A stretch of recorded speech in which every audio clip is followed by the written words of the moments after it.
Shalom, Assalamualaikum warahmatullahi wabarakatuh. Salam sejahtera.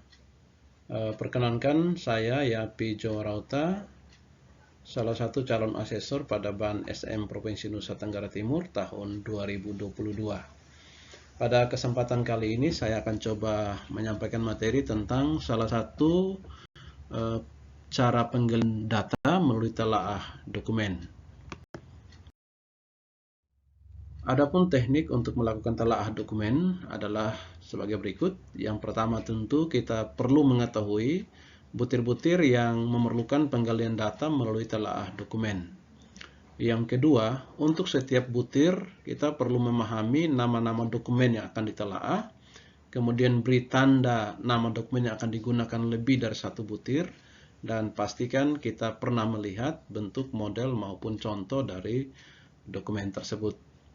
Kemudian selanjutnya kita membuka Sispena, lalu mengunduh dokumen yang sudah diunggah oleh sekolah atau madrasah.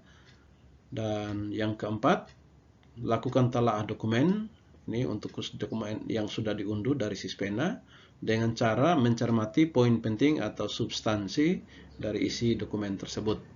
Dan yang kelima, lakukan identifikasi keabsahan atau keaslian dokumen yang ditelaah.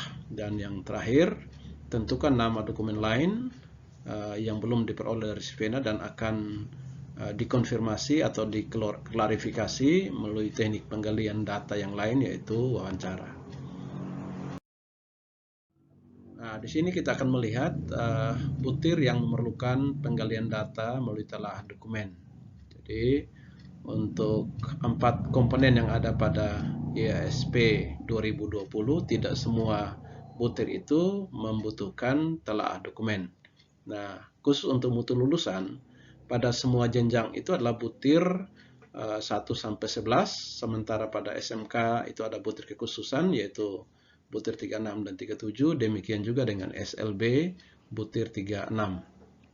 Kemudian untuk proses pembelajaran, butir inti yang sama yaitu 12, 13, 14, 16, dan 18. Dan butir kekhususan ada pada SMK MAK yaitu butir 39 dan 38. Sementara pada SLB yaitu butir 37. Untuk mutu guru, itu butir inti yang sama yaitu 19 sampai 22. Dan yang khusus itu ada pada SD butir 36 dan pada SMK itu butir 40.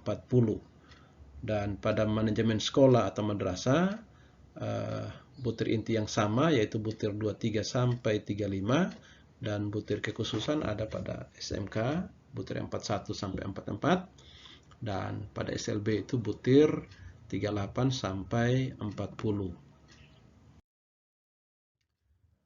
Ini ada contoh nama dokumen untuk masing-masing komponen. Misalnya untuk mutu lulusan, untuk butir 1 ada 3 dokumen: tata tertib sekolah, buku piket, atau juga catatan guru atau wali kelas. Untuk proses pembelajaran, pada butir 12 itu dokumen yang ditelaah yaitu RPP dan lembar praktikum atau lembar kerja siswa. Pada komponen mutu guru, pada butir 19 itu dokumen yang ditelaah adalah RPP. Dan yang terakhir untuk manajemen sekolah atau madrasah, pada butir 23 ada 2 dokumen yaitu nutul dan rapat, penyusunan RKS maupun RKS, dan dokumen yang berikut adalah RKS atau RKAS itu sendiri. Nah, ini langkah-langkah masuk Sispena. Ya, asesor masuk menggunakan NIA, nomor induk asesor. Kemudian asesor mengunduh dokumen yang sudah diunggah oleh sekolah. Selanjutnya melakukan telaah dokumen dengan mencermati poin penting atau substansi dari isi dokumen. Dan yang terakhir, identifikasi keabsahan atau keaslian dokumen. Ini contoh telaah dokumen, misalnya untuk tata tertib sekolah, dokumen sudah ditelaah.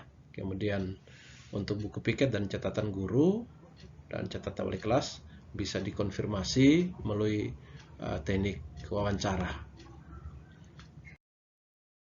Yang berikut untuk poin penting atau substansi dari isi dokumen, khusus untuk butir 12 itu menyangkut proses pembelajaran berlangsung secara aktif dengan melibatkan seluruh siswa dan mengembangkan keterampilan berpikir tingkat tinggi. Dokumen yang ditelah itulah dokumen RPP. Nah, poin pentingnya di sini adalah rumusan capaian pembelajaran, jumlah metode yang digunakan, dan variasi media yang akan digunakan. Kemudian yang kedua, poin pentingnya itu adalah uraian langkah-langkah pembelajaran, dan yang ketiga adalah jenis penugasan.